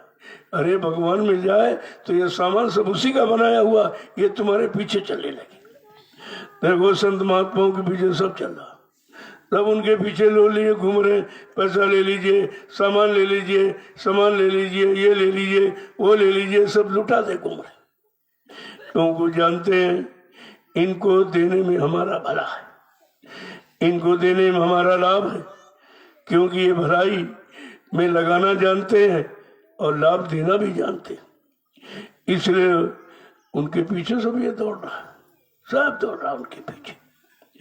अगर इसी तरह हम सब लोग बन जाएं, जो हम सामान सम्मान के पीछे दौड़ रहे हैं, ये भागना दौड़ना खत्म हो जाए, ये सब तुम्हारे पीछे दौड़े। अगर ये स्थिति उलट जाए, स्थिति हमारी मन की बदल जाए, तो सब तुम्हारे पीछे घूमेगा। तुम खर्च नहीं कर पाओगे, तुम प्रयोग नहीं कर पाओगे, इतना में इतना मिल जाएगा। लेकिन पहले उस मिलने वाले के लायक तो बनो, काबिल तो बनो, वो इल्म और ज्ञान तुम्हारे अंदर तो आ जाए, तब तो ये कहना नहीं पड़ेगा, मांगना नहीं पड़ेगा। देखो संत महात्मा किसी से कुछ नहीं मांगते, कुछ नहीं लेते हैं, फिर भी लोग देने वाले इतने हैं कि इतना देते हैं कि कहाँ रखा जाओ, लेकिन वो लगाना जानते, वो रखना नहीं जानते, लगाना जानते। रखने और लगाने में भी फर्क है। रखा जाता अपने लिए, लगाया जाता दूसरे के लिए। लगाने का मतलब जिसको लगाने से दूसरों को लाभ हो, और रखने का ये अपना व्यक्तिगत लाभ होता है। तो हम रखना जानते लेकिन लगाना नहीं जानते, और लगाने वाला कौन उनको भी नहीं पहचानते कि चलो हम इतने दिन रखे रहे तो कौन सा लाभ मिला। तुम करोड़ों रुपए रख लो तो क्या परमार्थ बन जाएगा? क्या रखने में परमार्थ है? कि जो परमार्थी डगर पर चलने वाला है या चल रहा है, अगर वो तुम्हारा ले ले तो परमार्थी डगर पर लगा देगा और लाभ आपको मिल जाएगा। ऐसे तो लोग कितने राजे महाराजे बादशाह आए जिनके पास हीरे जवाहरात इसके खजाने थे, और वो बेचारे खाली चले गए, कुछ नहीं मिला, क्योंकि उन्होंने रखना जाना, लगाना नहीं जाना। लगाने वाले कौन है उनकी तलाश नहीं की, क्योंकि अहंकार में थी हम राजा हैं, हम महाराजा हैं, हम सम्राट हैं, हम ये हम वो हैं। इसी अभिमान में बने रहे तो रखते रहे, लेकिन लगाना नहीं जाना। और रखने का बोझा बन जाएगा, रखने का कर्जा बन जाएगा, क्योंकि तुम्हारा नहीं है। अगर लोगों ने आपको दिया है और तुम अगर रखते रहोगे तो तुम्हारे पर बोझा लग जाएगा। अरे उसको लगाना सीखो, लगाने के लिए उन्होंने दिया है। अगर तुमने कभी नहीं लगाया है और लगाने का लाभ तुझे नहीं मालूम तो तुम नहीं लगा सकते। ये सब की बस की बात नहीं। पैसा इसी का, पैसा पैदा करना तो सभी जानते हैं, लेकिन खर्च करने की कला किसी किसी को मालूम है कि ये खर्च कैसे किया जाए, इस खर्च का लाभ क्या है और किन कामों में करने से लाभ होता है और किन कामों करने से हानि होती है। हम अभी तो यही नहीं जान पाए। हम यही खाने पीने में सब खर्च करते रहते और तुम्हारे काम आने वाला है नहीं। जो तुम खा पी गए तो क्या काम आया। लेकिन जब मान्यता केवल अपने तक है, अपने तक व्यक्ति सीमित है, लेकिन उसको तो महापुरुषों ने कहा यही पशु प्रवृत्ति है कि आप ही चले। ये पशुओं में होता है कि हम ही चारा खाएं, हम ही घास चले, हम ये दूसरा न पाए दूसरा, वही प्रवृत्ति आज इंसान में हो गई। इसलिए जीवन पशुवत हो गया, वो पशुवत जीवन है। इसीलिए भोगों से निकलना बड़ा मुश्किल है। उसे निकालने वाला जब कोई महापुरुष आए और वो दया करे। अगर दया नहीं करेंगे तो कितने आए चले गए, हजारों संत महापुरुष आए, लेकिन इस तरह दया का पाठ तो किसी ने पढ़ाया नहीं और दया काम किसी ने किया नहीं और दया की बात किसी ने बताई नहीं। जो आज समृद्धदाता सतुल दयाल बाबा जय गुरुदेव जी महाराज ने बताया, सबको जनाया, सबको बताया और सबको सही सच्चे रास्ते पर लाके खड़ा किया, लेकिन कितने खड़े रह पाए। बात तो ये, हम खड़े भी नहीं रह पाते। एक तो खड़ा होना जानते नहीं और कोई दया करके खड़ा कर दे तो हम खड़े नहीं रह पाते, हम फिसल जाते, इधर उधर बहक जाते, भटक जाते। तो कहा तो यही था कि पड़े रहो दरबार में और धक्का धनी के खाओ और कबहू दीन दयाल के भनक पड़ेगी कान। कि अगर तुम कुछ नहीं कर सकते हो तो दरबार में पड़े रहो, खड़े रहो, तब भी कभी न कभी तो आलूद की मेहर की दया की दृष्टि नजर तो पड़ी जाएगी, उसी से काम हो जाएगा। वो तो दृष्टि में दया है, दृष्टि में दया है। और कब दृष्टि डाल दें, कैसी दृष्टि डाल दें, तो ये तो समय पर निर्भर या हमारे आदेश हुकुम पालन पर निर्भर है। जब आपके आदेश हुकुम मानेंगे, हम वचनों के अनुसार चलेंगे, अपनी कोई मनमुखता नहीं लगाएंगे, अपने मनमुखी होकर कोई मतलब उसमें काट छांट नहीं करेंगे, लेकिन हम ये करते रहते। आदेश दिया जाता तो पहले कटौती कर लेते, पहले कटौती कर लोगे। जैसे 5 दिन के लिए बुलाया गया तो 2 दिन पहले काट दिए। अरे कहना 5 दिन का है तो जब मतलब पहुंच जाएगी 1-2 दिन में, तो तुम बीच में पहुंच गए और बाद वाले भी 2 दिन काट लिए, न पहले वाले न आखिरी वाले, बीच में। इसीलिए बीच में बने हो, न उधर जा पा रहे हो न इधर, इसी बीच में फंसे पड़े हो, क्योंकि तुम कटौती बहुत करते हो, बचनों में काट छांट करने लगे, बचनों में शंका करने। तुम्हें क्या मालूम ये बचन किस लिए, किस काम के लिए, कौन सा काम करने के लिए, कौन सा लाभ देने के लिए वचन फरमाए जा रहे हैं, ये तो भी मालूम नहीं है। मतलब जानते मानते कुछ नहीं, लेकिन मानते भी नहीं। बात तो इसलिए है, एक तो जानते नहीं, दूसरा मानते नहीं। एक तो करते नहीं है, करना जानते नहीं, और करनी बताई जाए तो उसमें करनी नहीं करेगा, कटनी छटनी करेगा। उसमें ये कर दो, ये निकाल दो, वो निकाल दो, ये ठीक नहीं, ये ठीक, ये कैसे कह दिया, ये नहीं कहना चाहिए। अब तुम उनको भी जान गए हो, जो सबको जानना उनको तुम जान रहे हो, जो सबको सबकी भलाई करने के लिए आदेश हुक्म दे रहा, क्या तुम जान जाओगे? तुम आदेश देकर किसी का भला कर सकते हो? जब आदेश में तुम खुद ही नहीं रह रहे हो, आदेश का पालन खुद ही नहीं कर रहे हो, तुम जब यहाँ रह के मनमानी करते हो तो तुम बाहर निकल करके कितनी मनमानी करोगे? जब यहाँ रह के नहीं कर पा रहे तो बाहर क्या करो? बाहर तो कुछ है ही नहीं। बाहर तो करने कराने वही मिलेंगे जो तुमसे ज्यादा खराब है, वो मिल जाएंगे आपको। जय गुरुदेव, गुरुदेव, जय गुरुदेव, जय गुरुदेव, जय गुरुदेव, जय गुरुदेव। जय गुरुदेव। नाम किसका? प्रभु का, जय गुरुदेव। नाम किसका? प्रभु का, जय गुरुदेव। नाम किसका?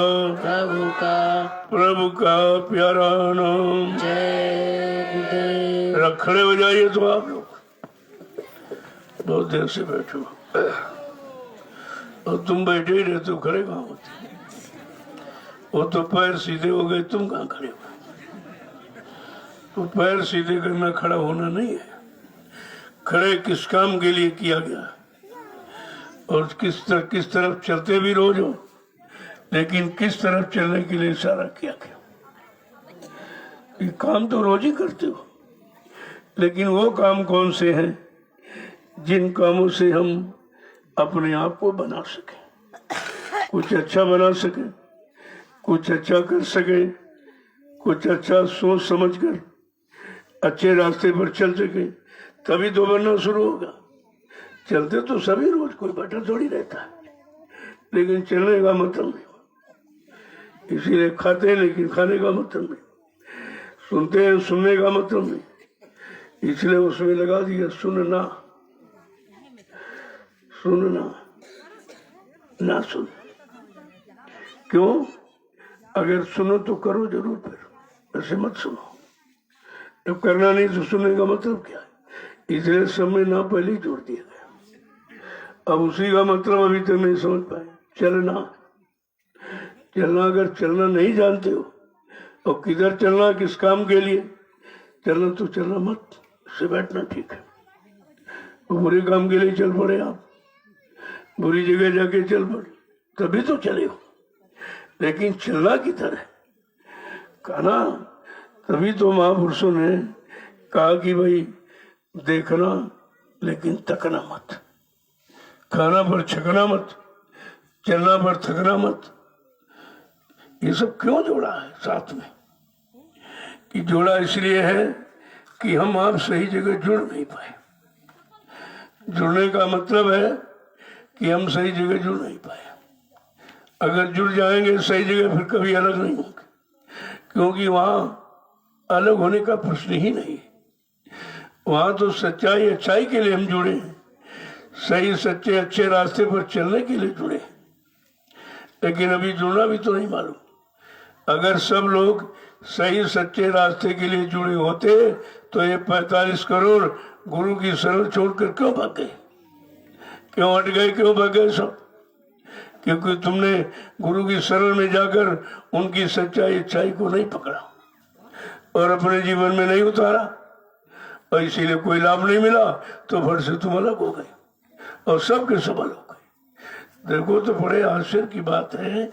एक तो लोग जानते नहीं और इतने को जनाया गया, सिखाया पढ़ाया गया और सही सच्चे रास्ते पर खड़ा किया गया, उसमें से कोई नहीं टिक पाया, सब बह गए, भरम गए। तो जब 60 साल सुनाने पर नहीं सुन पाए, नहीं समझ पाए, नहीं टिक पाए, तो ये 2-4 दिन में कौन टिक जाएगा? यही बात तो समझने की थी। जय गुरुदेव, जय गुरुदेव, जय गुरुदेव। नाम किसका? प्रभु का, जय गुरुदेव। नाम किसका? प्रभु का, जय गुरुदेव। नाम किसका? प्रभु का, प्रभु का प्यारा नाम। जय गुरुदेव, जोर से बोले, जय गुरुदेव, सब मिल बोले, जय गुरुदेव, बोलना होगा, जय गुरुदेव, अभी से बोले, जय गुरुदेव, दुख दर्द हरेंगे, जय गुरुदेव, सब कष्ट मिटेंगे, जय गुरुदेव, सुख शांति भी देंगे, जय गुरुदेव, सबके दाता, जय गुरुदेव, सबके मालिक। जय गुरुदेव, प्रेम से बोले, जय गुरुदेव। ये नाम नहीं इंसान का, ये नाम है प्रभु का, ये काम नहीं इंसान का। ये काम है प्रभु का। देखो नाम एकदम स्पष्ट कह रहा, अब ये काम इंसान के बस का नहीं है। जो इंसानों को समय के 70 साल की आजादी का दिया गया, उसमें बर्बादी के सिवा कुछ नहीं मिला। 70 साल का समय तो पूरा जीवन होता है। जब इतना समय मिलने दिया गया तब कुछ नहीं हुआ तो अब क्या होगा? अब कैसे कर सकेंगे? इसलिए जो समय का नाम जगाया गया वो कह रहा है ये काम किसी के बस का नहीं, ये सुधार किसी के बस का नहीं है, क्योंकि जो स्वयं नहीं सुधरा वो दूसरे का सुधार क्या करेगा? जो स्वयं अच्छा नहीं बना दूसरों को अच्छा क्या बना पाएगा? ये बात तो ये सत्य है। इस सत्य को समझना करना बड़ा मुश्किल है। आदमी समझना नहीं चाहता, दूसरों को समझाना चाहता। तभी कहा भाई परिवर्तन तो जब तुम देख सकोगे जब तुम अपने आप में परिवर्तन कर सकोगे। अपने मन में, बुद्धि में, चित्त में अगर परिवर्तन नहीं ला सके तो तुम महापुरुषों के परिवर्तन को कैसे देख सकोगे, कैसे समझ सकोगे, कैसे उस पर विश्वास कर सकोगे? तो कहा तो परिवर्तन तो होगा, वो तो निश्चित है, लेकिन उस परिवर्तन को कितने देख सकेंगे, कितने बच पाएंगे, कितने चले जाएंगे? बात तो आके यहाँ पर टिकती है कि परिवर्तन तो होगा।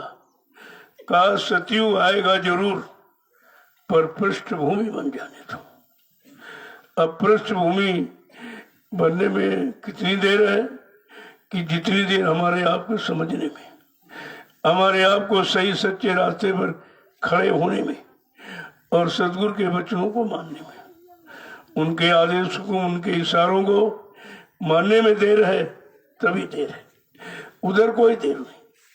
पहले भी कहा कि मैंने परिवर्तन का सारा मसाला बना के तैयार कर दिया, लेकिन जिस दिन तुमको उसके काबिल देखूंगा सौंप दूंगा। अब वो काबिलियत का पता कैसे लगाया जाए, योग्यता का पता कैसे लगता है? परीक्षा के द्वारा।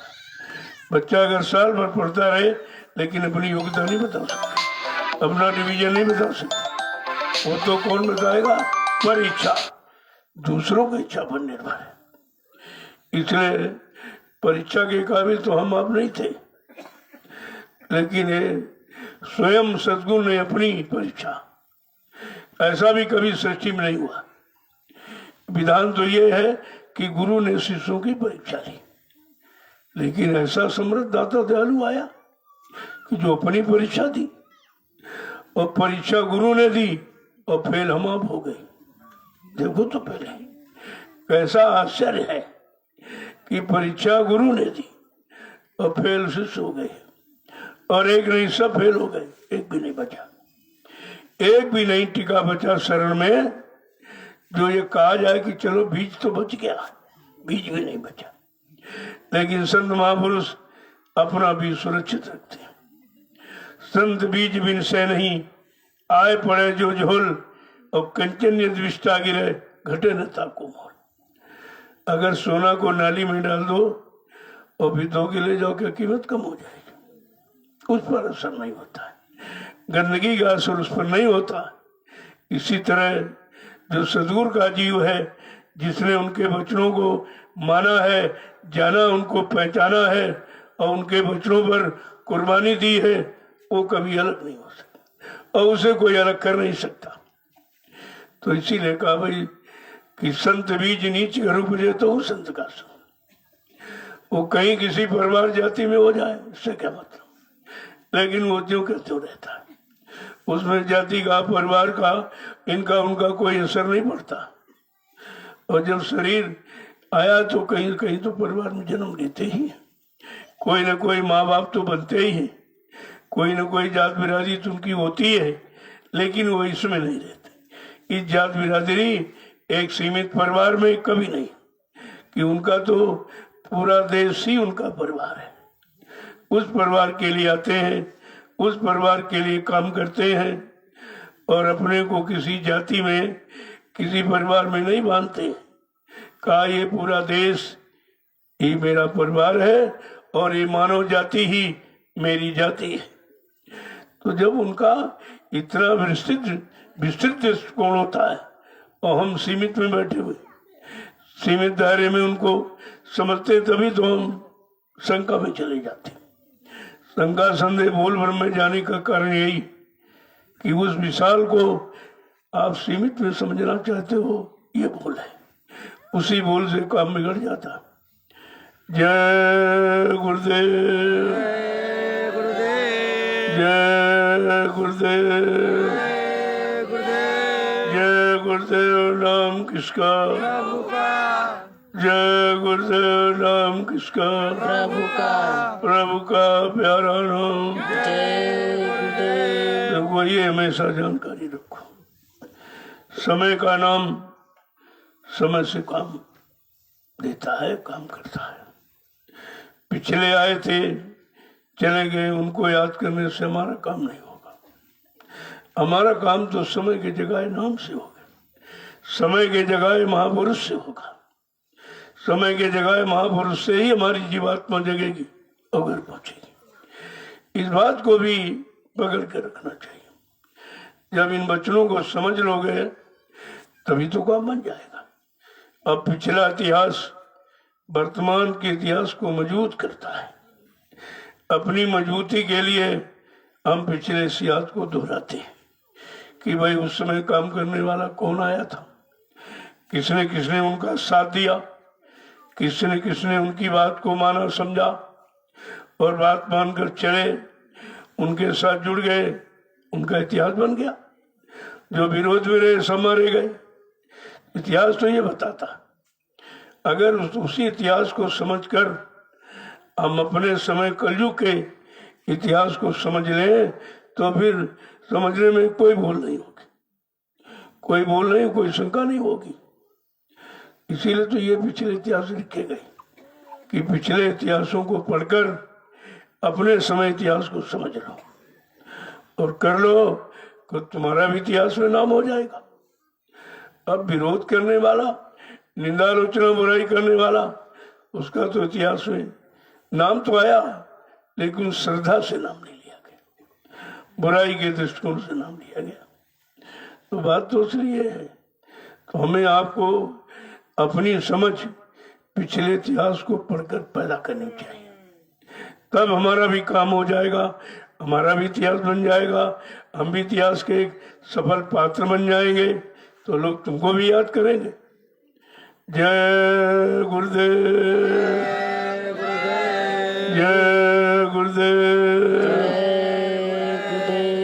अब आप लोग चलिए, देख लो कोई सेवा हो छोटी मोटी, यहाँ आए तो सेवा जरूर करो। और तो कुछ कर नहीं सकते हो। सेवा से अगर बड़ा काम बन जाए, बड़ी बात बन जाए, तो इससे सरल क्या हो सकता। तो सेवा ही है। जब सेवा करोगे तो सब ठीक हो जाएगा धीरे धीरे। और सेवा का अर्थ नहीं समझोगे तो कुछ नहीं। अभी सेवा के बारे में जानते ही कहाँ हो, समझते कहाँ हो कि सेवा का मतलब क्या है, सेवा किस काम के लिए कराई जाती, कौन से गंदे कर्म को उतारने के लिए और कौन से अच्छे कर्म को लागू करने के लिए की जाती। जब धीरे धीरे सत्संग वचनों को सुनने लगोगे तो ये सब समझ में आने लगे, क्योंकि सत्संग से ही तो पहचान होगी। बगैर सत्संग में तो पहचान हो ही नहीं सकती। तो इसलिए जो भी देख लो, छोटी मोटी सभा। अभी देखो कितने लोग हैं, इतनी ठंडक में, इतनी सर्दी में कोई घर नहीं छोड़ना चाहता। ये नैमिषारण्य की तपोभूमि, ये कितने लोगों को बुला लिया। ऐसे बुलाती रहेगी, ऐसे ही उनको सही सच्चे रास्ते पर लगाती रहेगी। भूमि का प्रभाव है, ये 88,000 ऋषियों की तपोभूमि, उसका प्रभाव है। उस प्रभाव को इतनी जल्दी हम समझ नहीं पाते।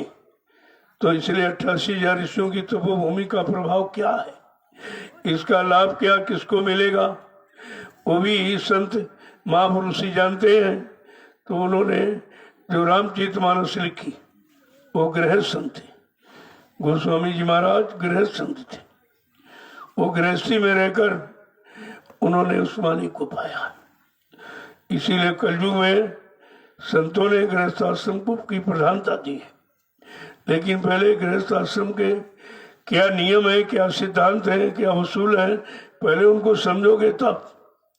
ऐसे तो गृहस्थ आश्रम में सभी रह रहे बेचारे, रो रहे चिल्ला रहे, कोई सुख शांति में नहीं है। इसका मतलब हमको गृहस्थी का सच्चा धर्म, सच्चा कर्म मालूम नहीं है कि किस तरह हमको इसको निकालना है। और इसीलिए संत महापुरुष कलयुग में गृहस्थ आश्रम में आए और गृहस्थ आश्रम में रहकर ही उन्होंने मालिक को पाया, ताकि गृहस्थी में रहने वाले ये न समझ पाए नहीं भाई जंगलों में भगवान मिलता होगा, कंदला गुफाओं में रहता होगा, ऐसा कुछ नहीं। कहा वो गृहस्थ में ही मिलता है। और कहा कि भाई कलयुग में कोई साधु वाधु मत बनना, नहीं बहुत मार पड़ेगी आपको, क्योंकि साधु बना नहीं जाता है, साधुता धारण की जाती है। साधुता एक विचार है, साधुता कोई वेश नहीं है, विचार है। कि अगर वो विचार हमारे अंदर आ जाए तो गृहस्थ में साधु बन जाओ आप, बहुत अच्छी बात है। तो जब गृहस्थ में रहकर साधु बन गए तो कितने गृहस्थियों को सुधार देते, गृहस्थ आश्रम में रहने वाले कितने लोगों का सुधार कर देते। अगर वो जंगल में चले जाए, कंदला गुफा में छिपके बैठ गए तो किसी का लाभ नहीं कर सकते। वो लाभ देने वाले नहीं होते, वो तो निजी स्वार्थ है कि कंदला में छिप गए, गुफा में बैठ गए, जंगल में चले गए, तो उससे समाज देश को क्या मिलेगा, समाज को कौन सा लाभ देंगे आप। और ये मानव जीवन स्वयं अपने आप को सुधारने के लिए और दूसरे को सुधारने के लिए मिला है। तो ये तो सिद्धांत कलयुग में समझ में आया कि नहीं भाई जंगल जंगल कुछ नहीं, जंगल में गुफा में छिपके बैठ जाओगे तो तुम तो कायरता कर रही है, ये तो कायरता है। क्यों छिप गए भाई, छिपता कौन है, चोर, चोर छिपता है, उसको डर रहता है। लेकिन संत महापुरुष कभी छिपते नहीं, वो तो सबके समक्ष रहते हैं, सामने रहते हैं, सामने ही काम करते हैं और करवाते हैं और लोगों को लाभ देते हैं। अगर मान लो चुपचाप बैठ जाओ कहीं तो उससे क्या क्या फायदा हुआ। अरे भाई तुम तो बैठ गए चुपचाप, तुमने लोगों को क्या दिया, तो उससे लाभ क्या मिलेगा। इसलिए संत कभी छिपने का काम नहीं करते, वो तो सबके समक्ष रहते हैं, काम करते हैं और लोगों को काम करने की प्रेरणा देते हैं। जय गुरुदेव। इसलिए ऋषि मुनियों में और संतों में जमीन आसमान का अंतर है। वो तो जंगल चले गए, कंदला गुफा में बैठ गए, लेकिन कुछ नहीं हुआ, कुछ भी नहीं काम हुआ, ना अपना कर पाए ना और किसी का भला कर पाए। लेकिन संत मत में ये नहीं है, वो सब काल मत के थे जितने आए थे, और ये संत मत के सबके समक्ष, सबके सामने, सबका भला कल्याण वही कर सकेगा जो सबके समक्ष रहेगा। जो छिप जाएगा वो कैसे काम करेगा, कैसे कल्याण लोगों का करेगा, फिर वो इतिहास कैसे बनेगा।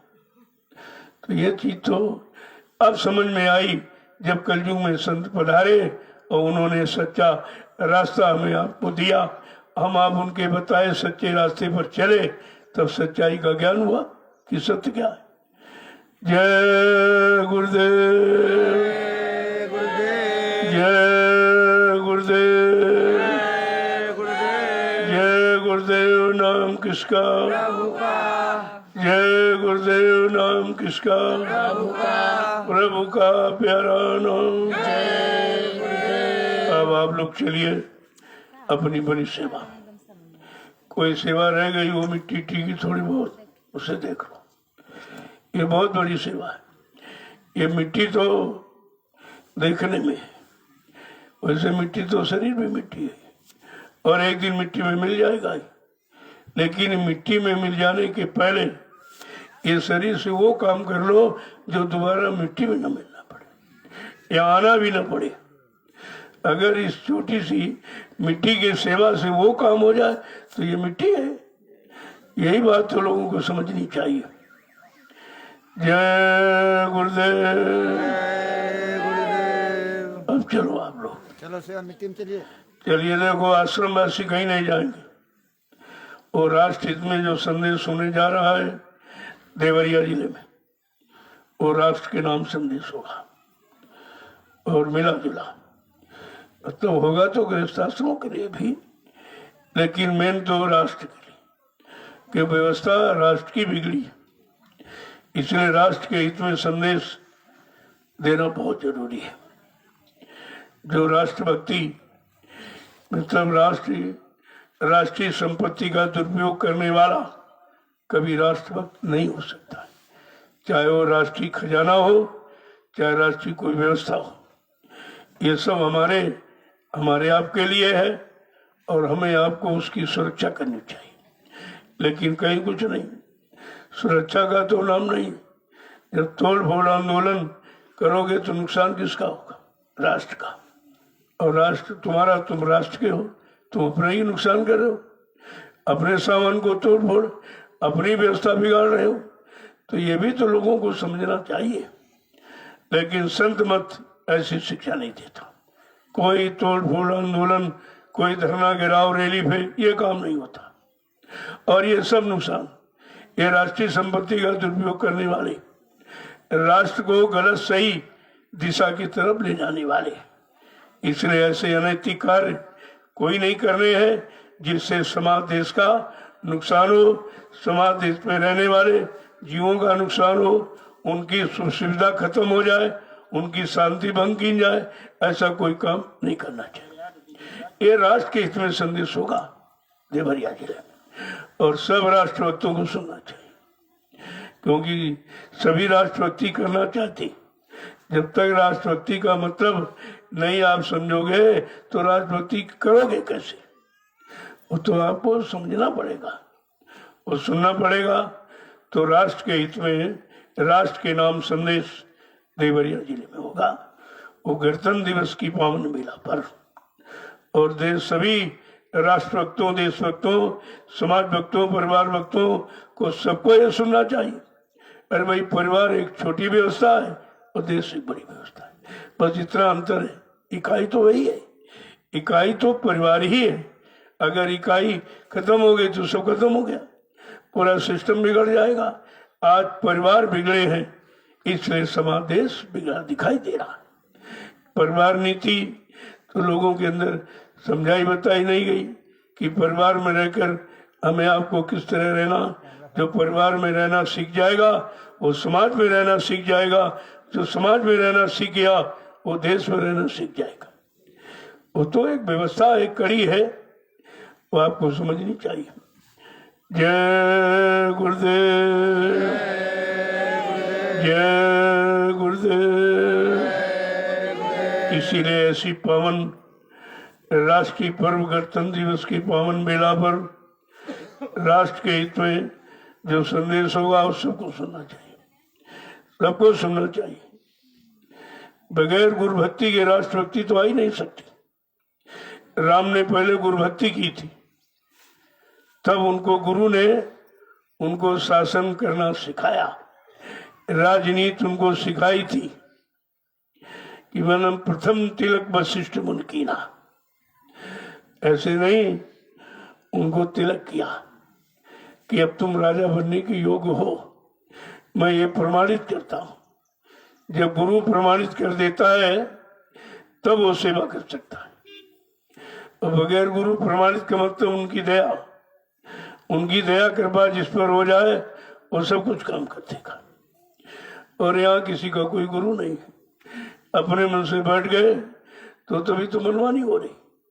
जब मन से बैठोगे, मनमानी करोगे और किसी गुरु के संरक्षण में, छत्र छाया में बैठोगे तो दया करोगे, तो दया के पात्र।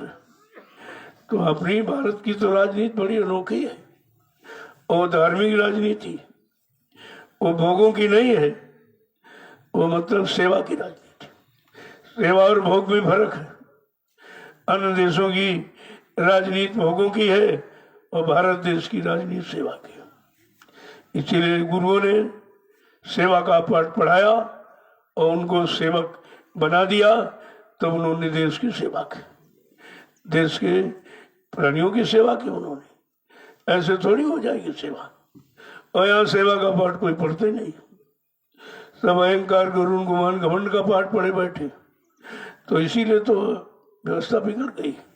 बिगड़ने का कारण यही है, जब तक इंसान में सेवा और दया प्रेम ये भाव नहीं आएगा तब तक सेवा नहीं हो सकती। जय गुरुदेव, जय गुरुदेव। अब आप लोग चलिए, देखो कोई सेवा मिल जाए तो उसे करो। यहाँ आए हो तो कुछ ना कुछ जरूर करो। जब शरीर से करोगे शरीर पाक साफ, इंद्रियां पाक साफ हो जाएंगी। तो इसकी स्वच्छता सफाई तो अनिवार्य है।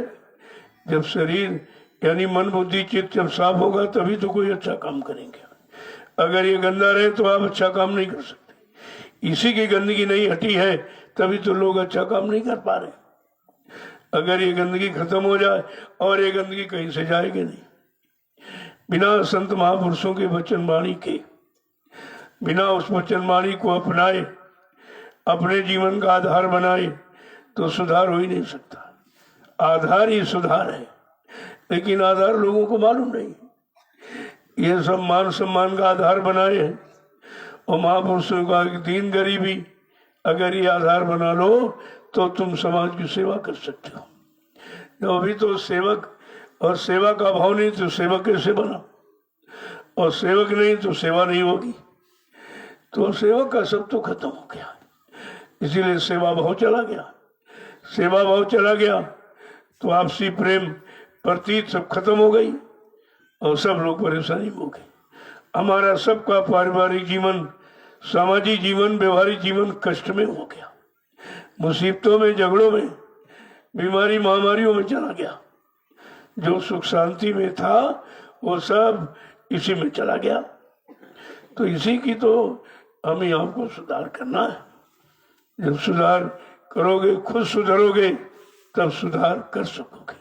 अगर तुम बिगड़े हो तो दूसरों को बिगाड़ सकते हो, सुधार नहीं कर सकते। सुधार तो वही करेगा जो स्वयं सुधरा हो। और सुधार कहाँ होता? कहा संतों की शरण में। अगर भगवान राम का सुधार अयोध्या में माँ बाप की सानिध्य में हो जाता तो गुरुओं की शरण में जाने की क्या जरूरत थी? तो इतिहास बता रहा कि जिनको भगवान माना गया उनका भी सुधार गुरु ने किया। गुरु के यहाँ भगवान बनाए जाते हैं। देखिए कितना बड़ा काम गुरु करने आया। ऐसे ऐसे को बना के तैयार कर दिया जिनकी बात में लोग पूजा कर रहे हैं। लोग भगवान की डिग्री उनको दे दिया। अरे नाम तो रामचंद्र था, राजा दशरथ के लड़के थे।